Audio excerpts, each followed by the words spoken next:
Welcome to First Unitarian Society of Minneapolis, the birthplace of congregational humanism.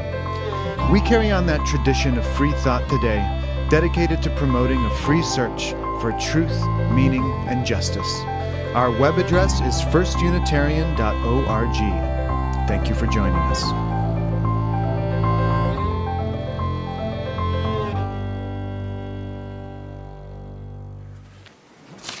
Good morning, and thank you for being with us this morning at First Unitarian Society. My name is Mike Fossich, and I am the music director. And I just wanted to give a quick introduction to our guest musicians today. We have the group Flores de Olivo here with us, which is comprised of two musicians who I had the pleasure of working with as their high school teacher a few years ago, who are very talented, and I'm very proud of what they're doing, and it's great to see them again. This is Logan Flores on the guitar, who's a composer of the music, and Otto Dregny on the drum set, who's also a wonderful bassoonist. Special fun fact. I wanted to bring these guys in today because they write with such passion, they have such a love for their music, and write with a lot of intention. Logan is somebody who I think puts his love into action with empowering. He's been showing up to a lot of protests and using music for the power of good, which is something I admire. So I'm glad you can be with us today, and they've got 3 different selections for us. So I'll turn it over to Logan. All right. Okay, this song is called Frente Al Rio, and it's about remembering a loved one through art or music.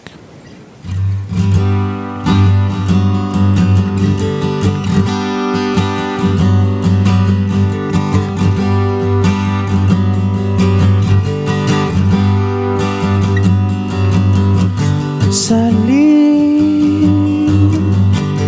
de noche para ir a caminar y frente al río al cielo vi llorar.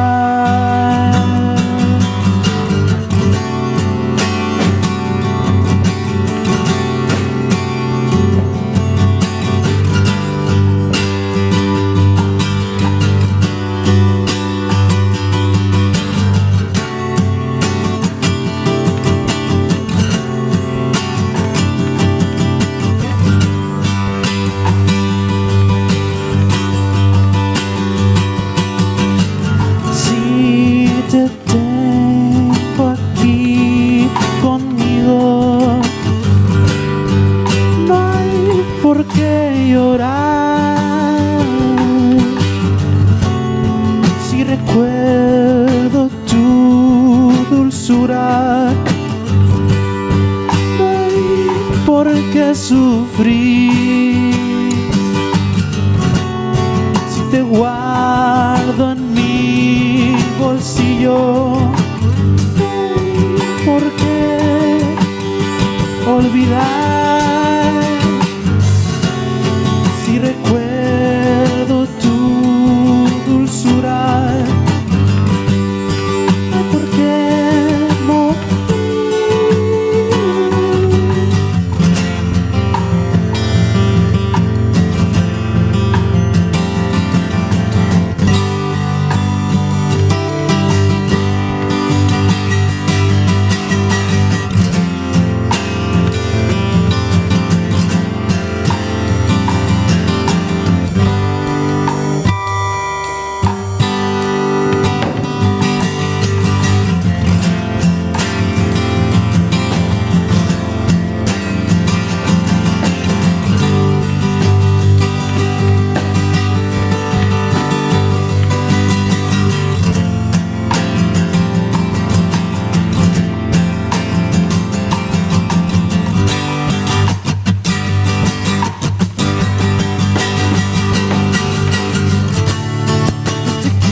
So welcome to First Unitarian Society on this beautiful, although a bit cloudy, August Sunday morning here in Minneapolis.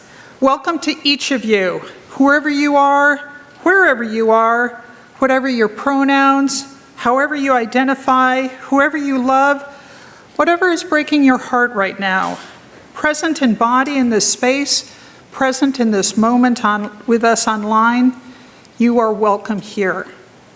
It's good to be together and to gather as a community of seekers in this place where we commit ourselves to live out our common values, to bring justice, equity, and compassion into our daily lives, to resist all that threatens the earth and her people, and to live out our dream of a world community of peace, safety, and justice for all beings. And we are here together on this magnificent land that is the cultural, spiritual, and indigenous homeland of the Dakota Iote. We offer gratitude to them and to all the peoples who have cared for and continue to care for this land where we now make our home. Let us pledge ourselves to work for reconciliation and reparative relationships. This is work we need to commit to, no matter what. First Unitarian Society is a member congregation of the Unitarian Universalist Association of Congregations. My name is Shelley Schreffler, member at FUS, and I use she, her pronouns. Today we welcome Reverend Meg Riley.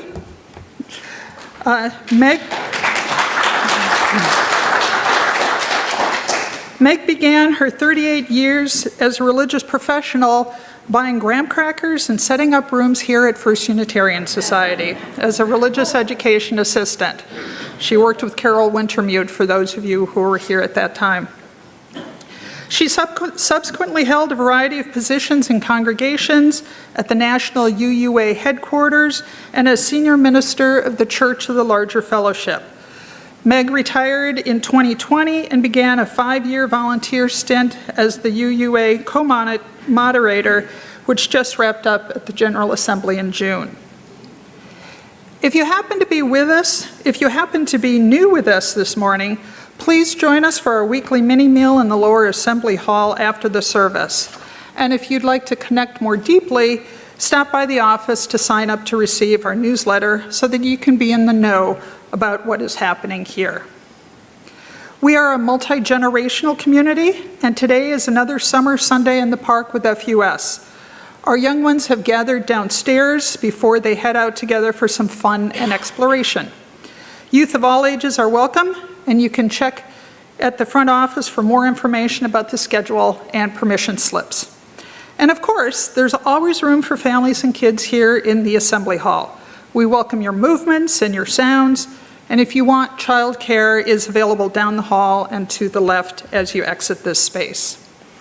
And now I invite all of you, wherever you are, to take a moment to welcome the morning and to greet those around you and introduce yourselves to those you don't know. Those of you here today can wave at the camera to greet those online. And there's also a QR code on the screen to access the order of service. So welcome, everyone. I appreciate all you tall people. I don't know if you knew I was short. My guess is that you was aware of that.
words are from Dr. Reverend Sherry Prudhomme on the restorative power of love.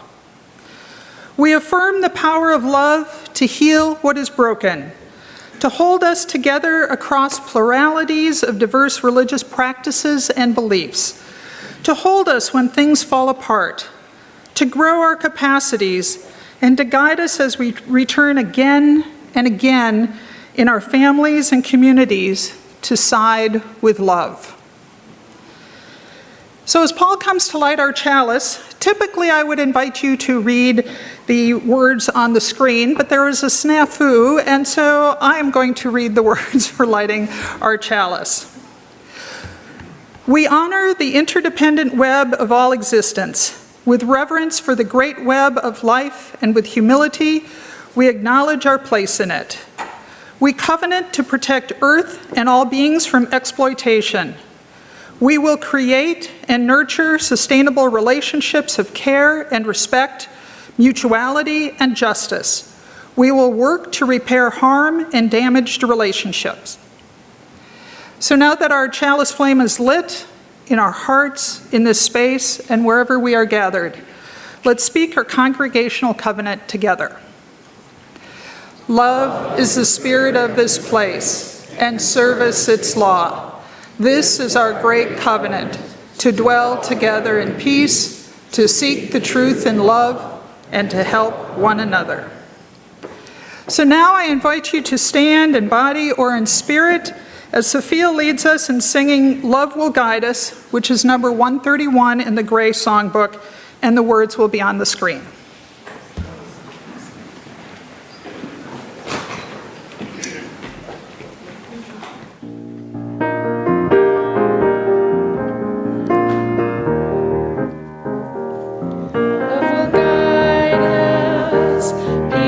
Stride us, hope inside us, will lead the way on the road from greed to giving.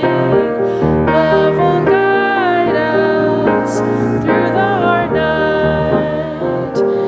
If you cannot sing like the angels, if you speak before thousands, you can give from deep within you. You can change the world with your love. Love will guide us, peace has tried us, hope inside us, will lead the way.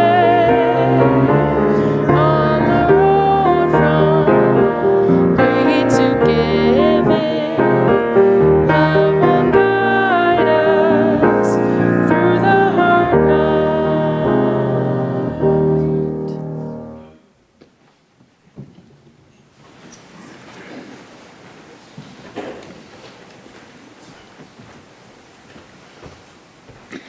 First Unitarian Society is a congregational humanist community. We are here for each other, our neighbors, and our planet, and one manifestation of that is our caring team. My name is Claire Nyquist, and I am a member of that team, and we are here for you. There's always both joy and hardship in our midst. If at any time there's something happening in your life that you'd like to share with the care team or with this community, or if you need some support, please call the FUS office or send a note to joysandconcerns@firstunitarian.org. You can also be in touch with us using the contact form on our website. We received the news a few weeks ago that Terrell Brown had died of complications of pancreatic cancer over the July 4th weekend. At the family's request, we have waited to share this with you until now. A memorial service is being planned, so watch for news of that soon. As many may know, Terrell was an avid biker. His loved ones are hoping to be in touch with his fellow bikers, in part to make that connection, but also because they are looking to give away his bikes. If that's you, please let the FUS office know, and we'll put you in touch with the family. We celebrate and honor the life of Terrell Brown. On July 22nd, Ron and Paula's staff celebrated their 25th anniversary. They were married at FUS by Kendall Gibbons and Joan Snyder O'Neill in a Unitarian Zen Buddhist ceremony. It was a lovely Saturday. Michael O'Neill sang the Metta Loving Kindness song to start off the ceremony.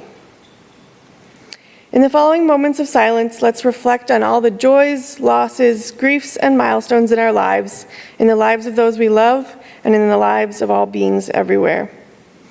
Love is at the center of this faith. We take this time that we might connect with our shared humanity, to embrace and celebrate the beautiful range of human diversity, to commit ourselves to showing up for those who need support, and to remember all who are suffering here and around the world.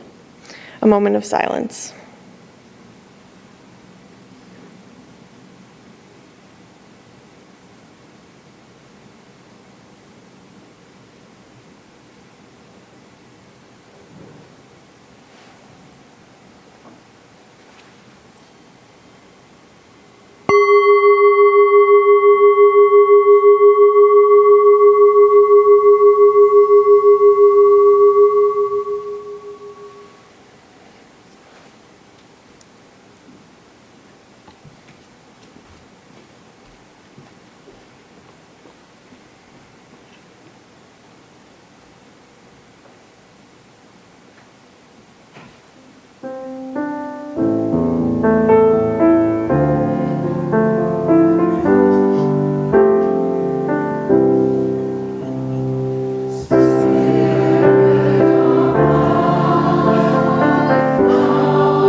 The reading is from Carter Hayward, Our Passion for Justice.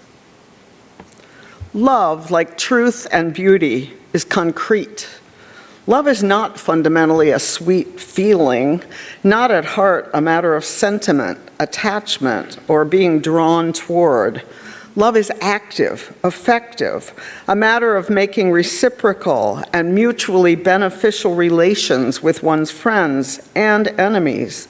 Love creates righteousness or justice here on earth. To make love is to make justice. As advocates and activists for justice know, loving involves struggle, resistance, and risk. Making justice is not a warm, fuzzy experience. That's an understatement. For this reason, loving involves commitment, We are not automatically lovers. Love does not just happen. We are not love machines, puppets on the strings of a deity called love. Love is a choice, not simply or necessarily a rational choice, but rather a willingness to be present to others without pretense or guile. Love is a conversion to humanity, a willingness to participate with others in the healing of a broken world and broken lives. Love is the choice to experience life as a member of the human family, a partner in the dance of life.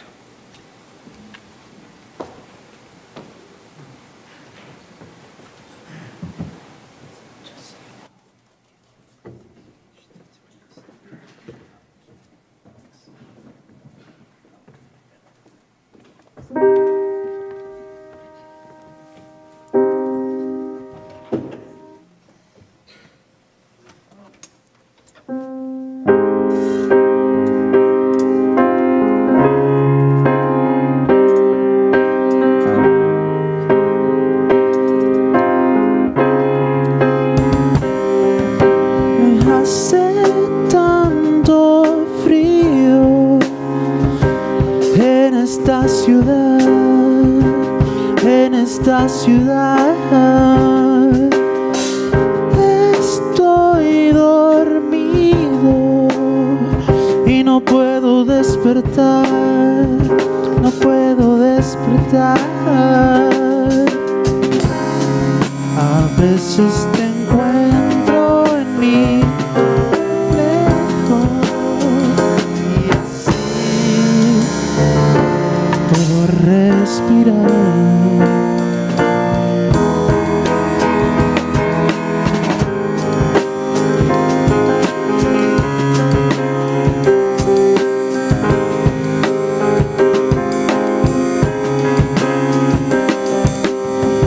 El mundo es gris cuando tú no estás, cuando volverás. Pero algún día te encontraré frente al amanecer. El tiempo pasa y siento que es aquí donde quiero estar, donde quiero estar.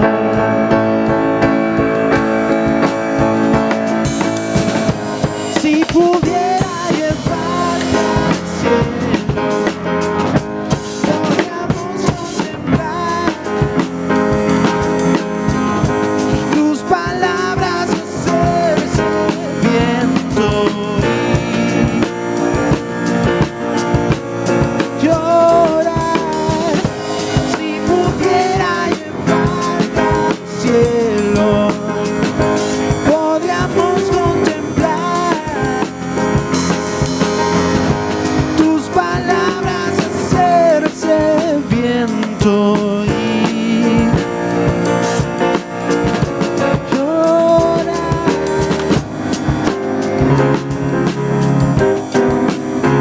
Da, da, da, da, da. Da, da, da, da, da, da. La, da, da, da, da, da.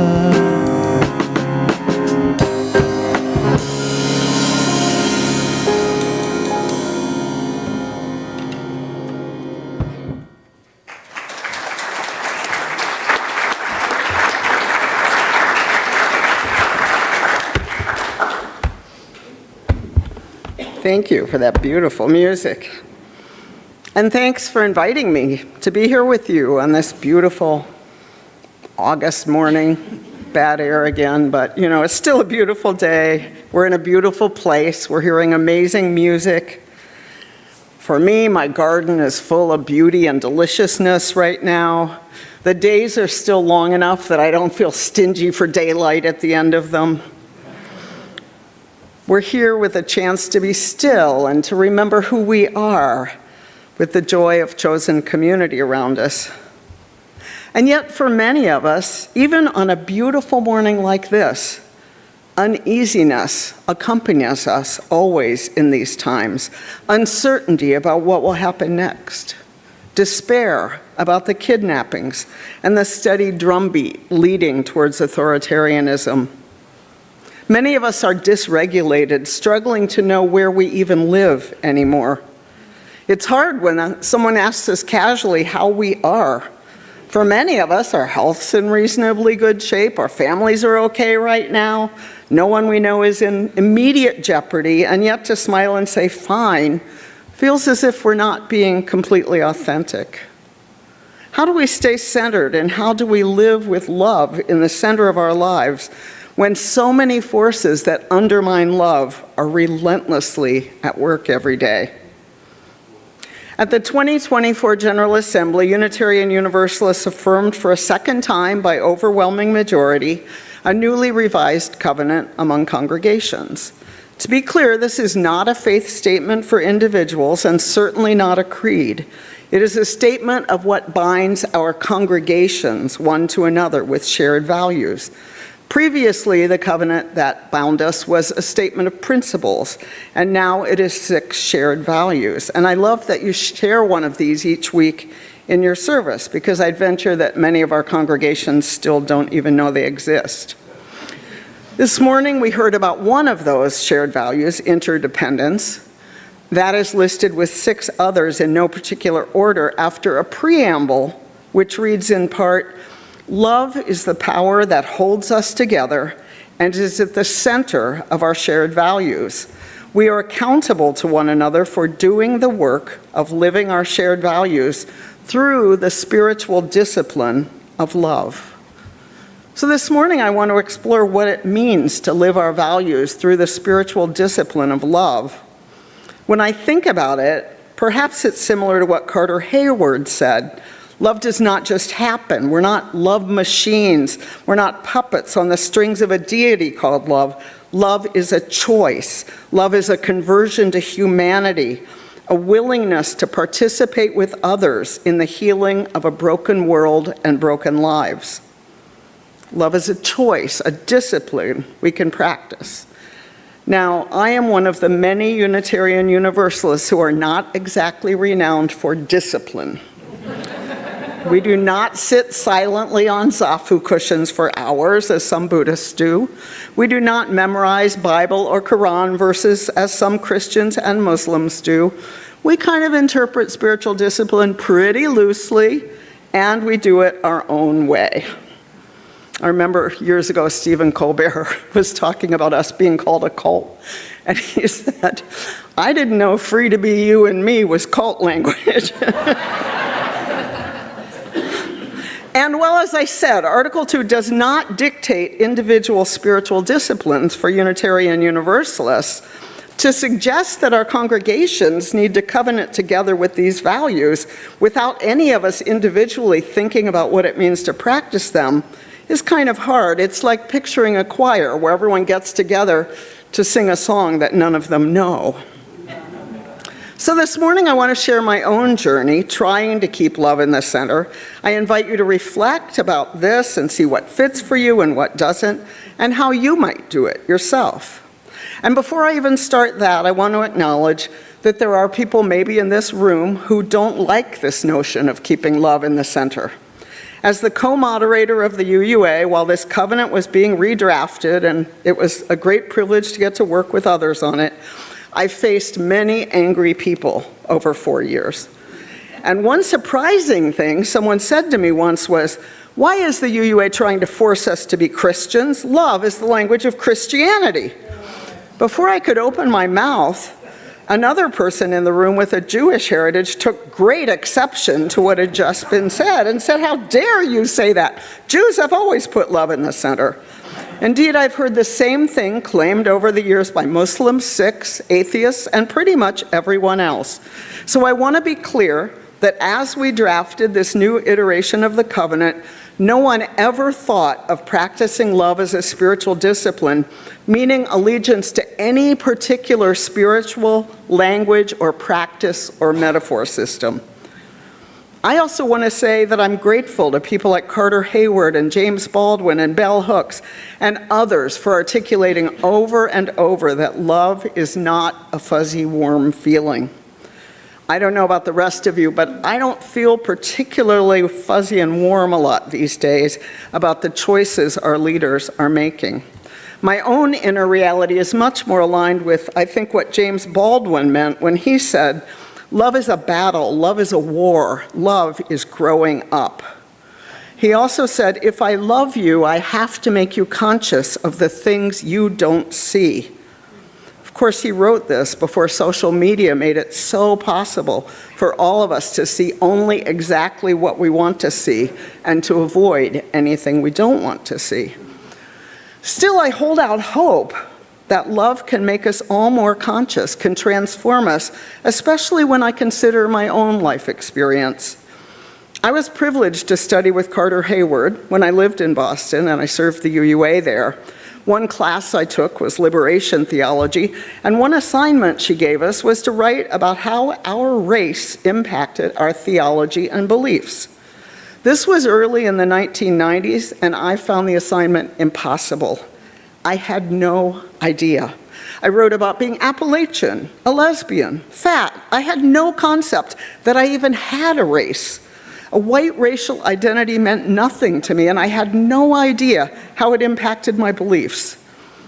Though I wasn't taking the class for credit, I was devastated when she told me I'd failed the assignment.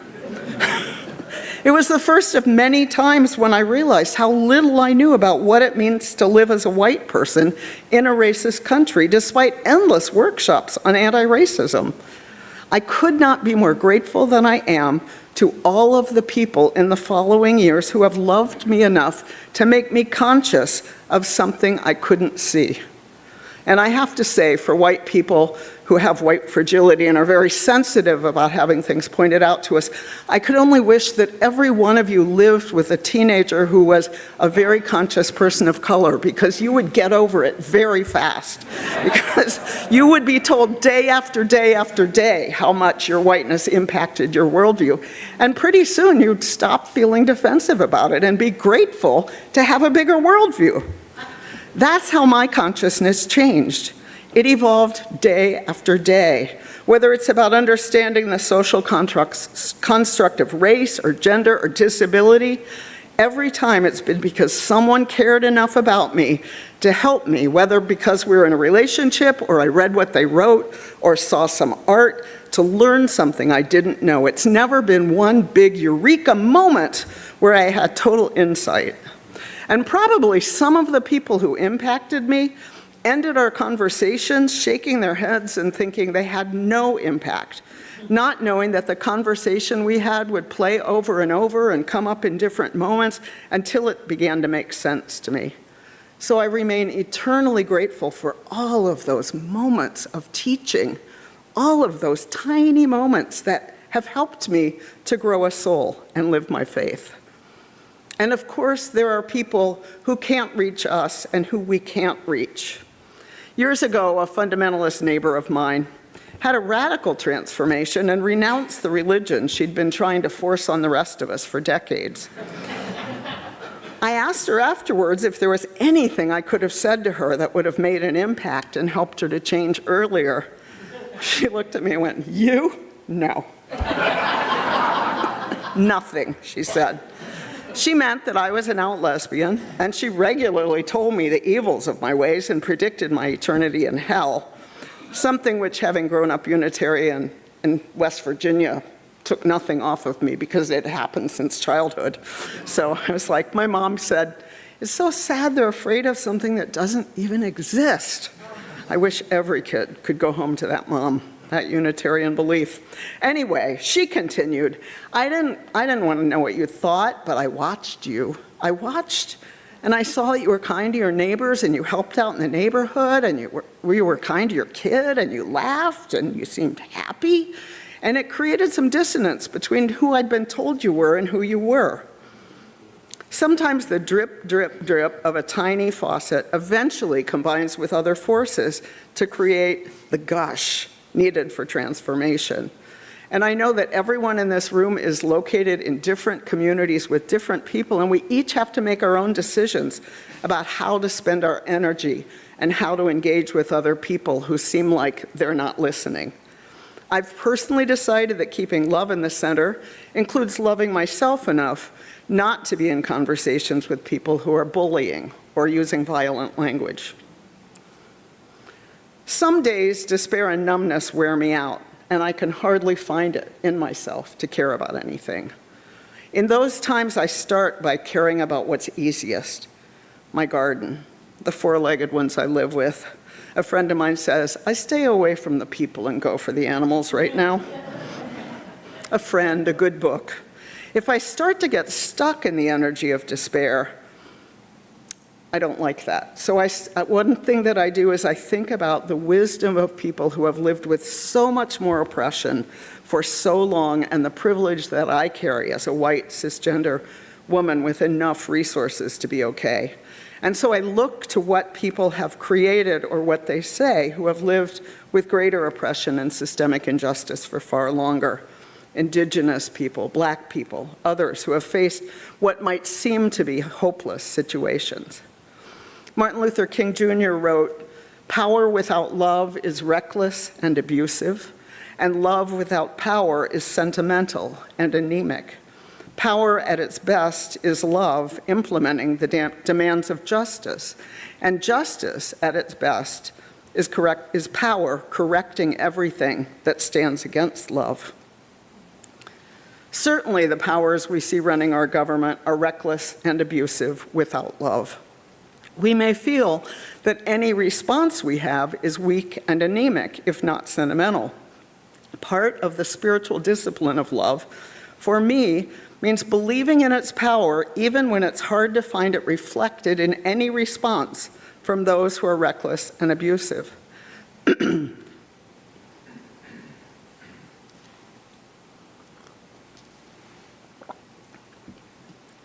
As unsatisfying as it may feel, I have to accept that nothing I can do individually can begin to balance the massive amounts of cruelty and oppression in the world. Therefore, I try to harness my own energy to the spiritual practice of love without expectation.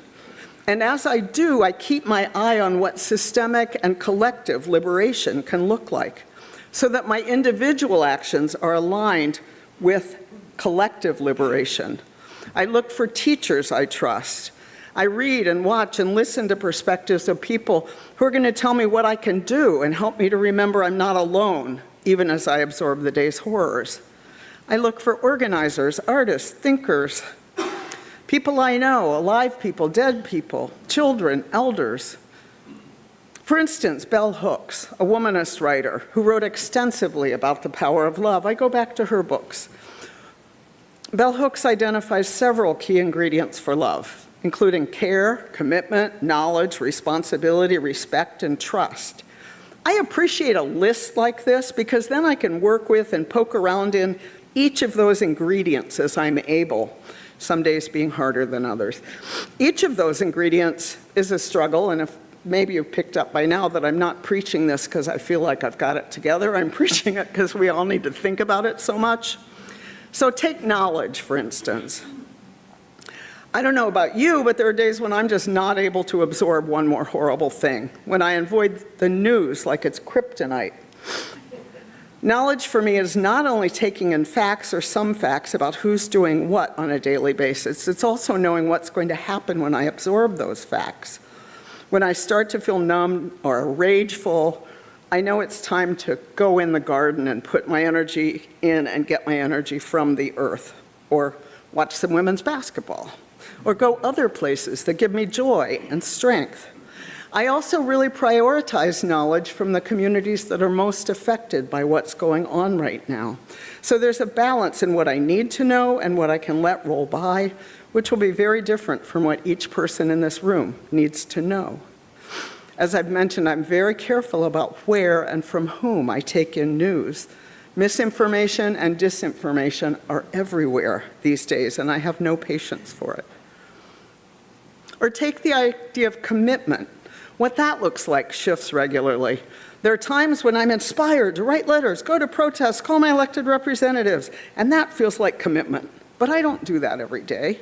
My commitment has to be deeper than that, than any action or inaction. It needs to be baseline reality for me.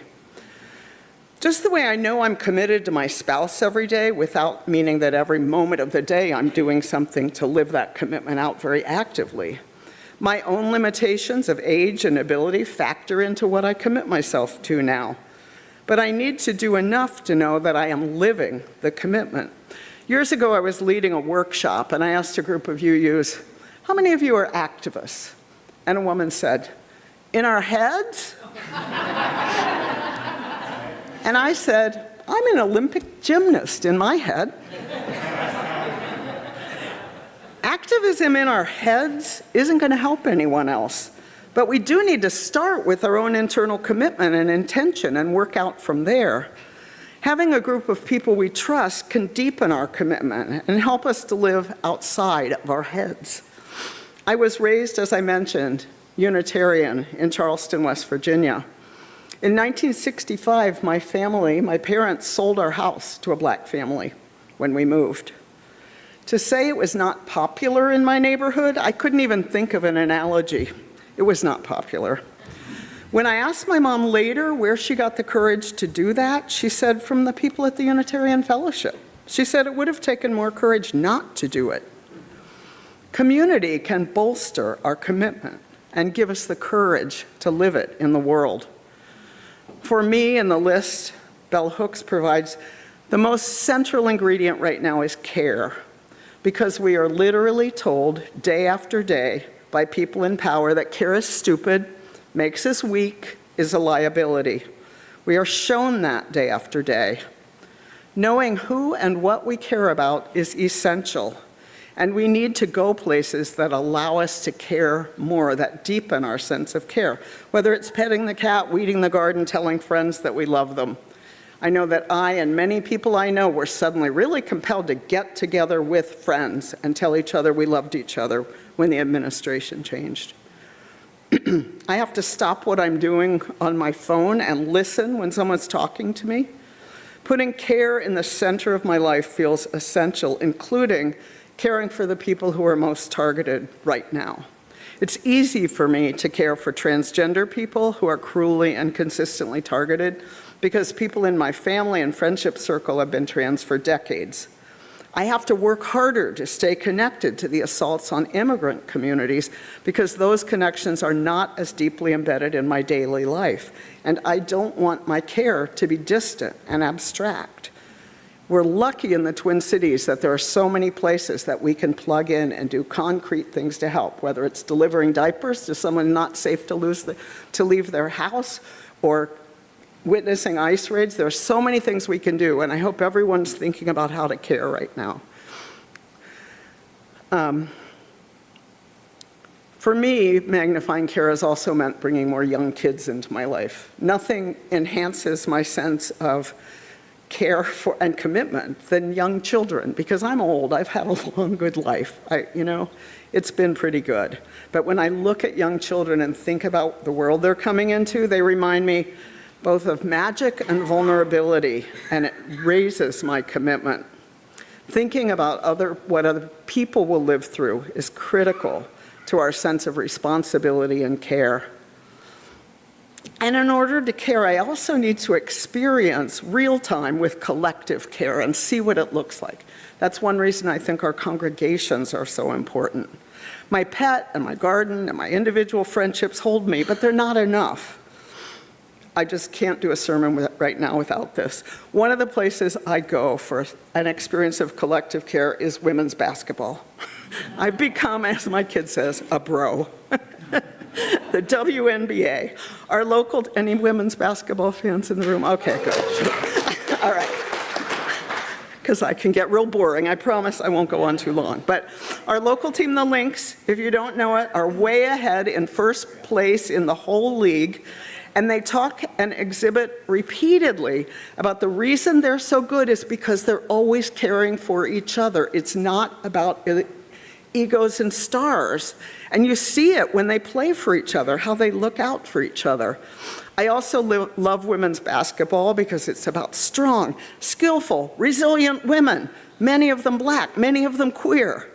Watching the games helps me to center in a vision of the world as I think it should be, where, setting aside bad referees, which is another talk, skill and talent and resilience matter and are rewarded, where care for one another leads to victory, where quirky individuals can be their full selves regardless of gender or race or sexual orientation.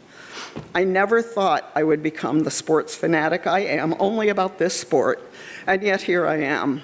Because it's an alternate vision of what people can do together, who people can be together, and it gives me strength to face the dominant reality, which is so different.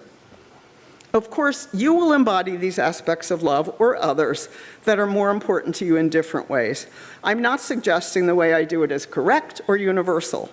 I'm just here to remind us that the power of our love matters right now, and that we can help each other to remember and to practice love as a spiritual discipline. When I feel hopeless, the image that I turn to is the Buddhist concept of dependent co-arising. This is the Buddhist way of talking about interdependence. The Buddhists say, because this happened, that could happen. Because this did not happen, that did not happen. It says we're all part of the thises and the that's that create this beautiful, heartbreaking web we're in. Individually, our tiny acts of resistance and reparation may and will feel completely inadequate. Only when we come together and weave ourselves together in powerful ways can we bring love to life. I am so grateful to have been given a life where I know who my people are. How lucky I am to have Unitarian Universalist friends, colleagues, and communities to help me stay centered in love in these hideously difficult days and to call me back when I'm not.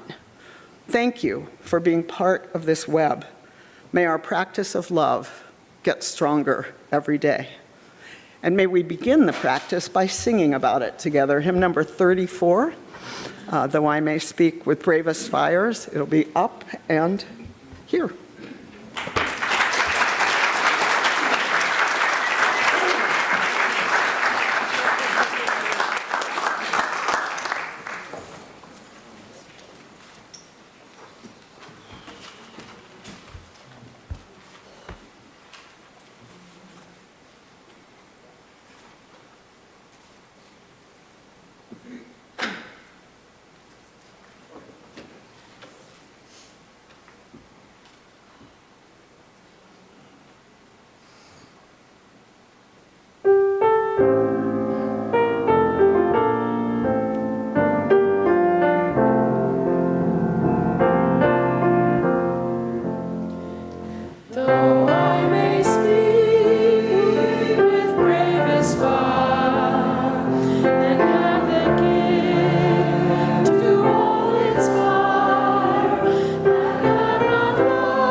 Sounding breath.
Good morning. My name is Michael Pileggi, member of this congregation and also of the Board of Trustees. I am here to do the weekly ask, but before we get to that, I want to do something different and say thank you. Thank you to everyone that comes here every Sunday. Thank you for those that come through on YouTube. Thank you for everyone that volunteers on a committee that gives up their time and their money. Today, the ask is about the second Sunday. First Unitarian Society is a free, independent, and self-governing humanist community. Our mission is to foster a free search for knowledge and meaning, to strive for justice and to serve one another, the Twin Cities and beyond. And this is a second Sunday. We are living our mission today by joining forces with those at Plymouth Congregational and St. Mark's Cathedral to provide a glorious meal for folks in our community who might otherwise go hungry. You'll hear more in a few minutes about how your mini meal contributions support this Second Sunday project. For now, it's important that you know that your financial support is an important element in turning our shared vision into reality. To give, you can use the QR code on the screen, which will take you to our online giving form, where you can designate how you'd like your donation used, or you can stop by the office or mail in your donation. Please feel free to reach out to us with any questions about giving to First Unitarian Society. And if you'd like to help prepare the food for the second Sunday or serve on the second Sunday, please see David Lessler in the kitchen, or you can ask me as well. As the baskets are passed, you are invited to give generously and joyfully as you are willing and able. Thank you.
Well, now for a few announcements. Next Sunday, August 17th at 10:30, staff will lead another youth field trip to a neighborhood park. Permission slips can be found in the FUS office. And you can also join us at 5 p.m. that evening in the Chalice Room for another round of our popular monthly child and family dinners. The entree will be provided, and appetizers, desserts are welcomed. See you there. Do you love singing? Curious about protest music? Join Jacob Mullis, Zola Rosenfeld, and Sophia Spiegel for Songs for Justice, a workshop, potluck, and jam. An afternoon and evening of collaborative songwriting and community collaboration in the Chalice Room on Thursday, August 21st from 2 to 8 p.m. Explore protest music traditions, write and record your own, and end the day with a jam session open to all. Come for the workshop, potluck dinner, jam, or all three. You can register via the link on the slide, the Friday update, or the QR codes posted around FUS. Information was in the Friday update, or find anyone who looks like a staff member and they'd be happy to tell you more about it. We didn't yet have this information to share in the Friday update, but note that next Sunday, next Sunday, our guest speaker will be activist, lawyer, and advocate Nikimi Levy-Armstrong. Her topic is What We Refuse to Buy, Choosing Justice in a Culture of Convenience. You won't want to miss that. And now, Reverend Yulin has a special announcement.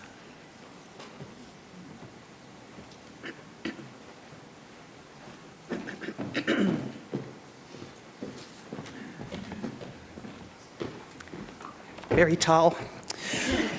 Before I get to the special announcement, Reverend Meg just reminded me that I should remind you that next Sunday is the last in a series of 3 Meeting the Moment nourishment labs around social justice. That'll be in this room from 12:15 to 1:45 next week. That's not the end of this work that we're doing with our consultant, Lily Benowitz, but everyone's really welcome to come. It's a great way, as a congregation, for us to be melding and coming together around what we're going to be doing and what we want to do for justice. But today I bring some, I think, kind of bittersweet news, which is that this is the last Sunday that our summer ministerial intern, Sophia Spiegel, will be with us. I know. It's very sad. She'll be here through August 22nd, and it's going to help to lead that Song for Justice workshop that you just heard about. But she'll be away next Sunday, so this is actually the last Sunday assembly that she's here, at least for the time being. And of course, this is also a celebration because Sophia's presence has been such a gift. She came to us with so much talent, and perhaps more importantly, a love for this faith, a passion to learn about FUS and about all of you, a real willingness to dive into things, and a gentle and thoughtful approach to life. It's really been a joy to work with her and to get to know her. And to thank her and to celebrate her, today's mini meal includes cake. The cakes were made by one of the Ukrainian families we're supporting, and you can further support the Muchachas by buying cakes for your own family or for events, and there's order forms downstairs, and that form was also linked to the Friday update this past week. Sophia's time with us went by way too quickly. She heads back to Yale in less than 2 weeks. Of course, we're going to keep tabs on her, and we'll stay in touch, and I know that you will all want to see how her journey into ministry unfolds. We're so grateful, Sophia. So thank you for coming to FUS for the summer and for all the ways in which you offered your unique ministry here. Thank you.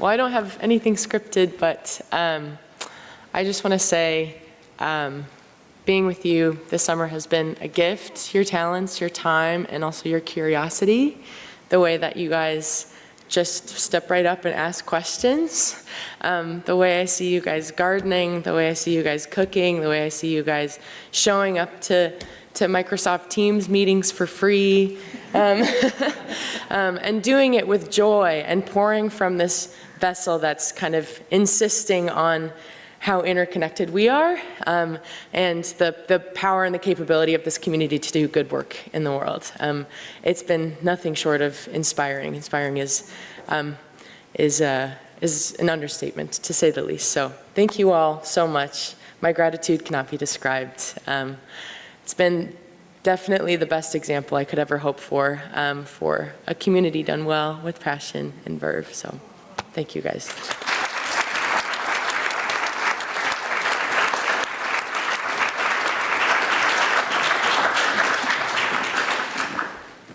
Well, if you're not here in person, please go out and enjoy the rest of the afternoon, hopefully by sharing some time with family and friends. And for those of you in person, please join us downstairs shortly for that wonderful sounding cake and our weekly mini meal. Come enjoy enjoy a surprise menu that's loaded with compassion, simplicity, and generosity, as well as actual food. And as you heard, once a month, half of our Sunday kitchen volunteers join forces with those from Plymouth Congregational Church and St. Mark's Episcopal to provide a glorious meal for folks in our community who might otherwise go hungry. Today, we eat simply so that others may simply eat. Funds collected from today's mini meal go toward our efforts to provide a free second Sunday dinner at Plymouth Congregational Church. And we have a donation jar downstairs and a credit card reader, or you can make a donation using the QR code. So now as we close, let's thank everyone for their joyful and capable participation. Our incredible staff, the tech crew, the cooks, their helpers, our greeters, Paul, Claire, Michael, and Flores Del Olivio for this wonderful music. Thank you so much. And Meg for sharing your words with us today. Let's extinguish our chalice. Please join me and Paul in speaking the words on the screen. We extinguish this flame, but not the light of truth, the warmth of community, or the fire of commitment. All of these we carry in our hearts and in our minds until we are together again.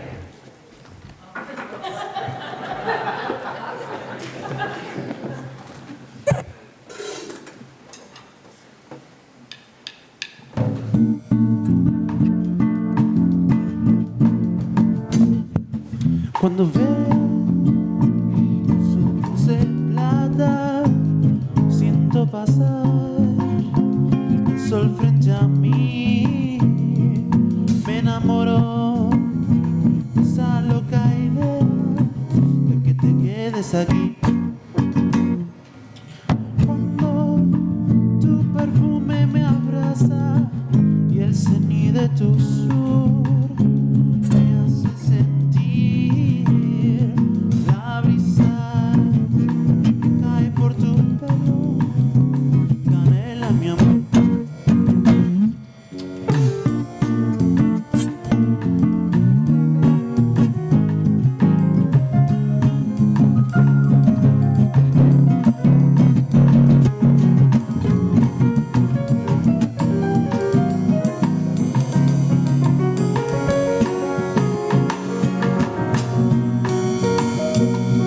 ¿No será que conoces por ahí un lugar para desnudar la voz? Que conocernos en palabras es mejor que jugar a olvidar. Quiero saber qué es lo que te hace llorar y reír. Muchacha del azul.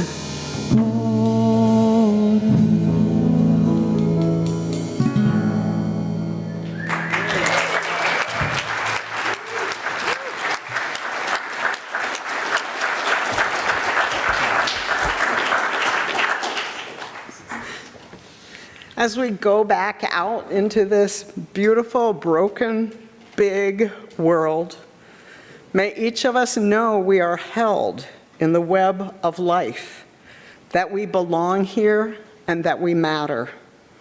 And may love center us, whisper and shout to us, call us back over and over, help us to remember who we are and why we are here together on this planet. Let's go in love.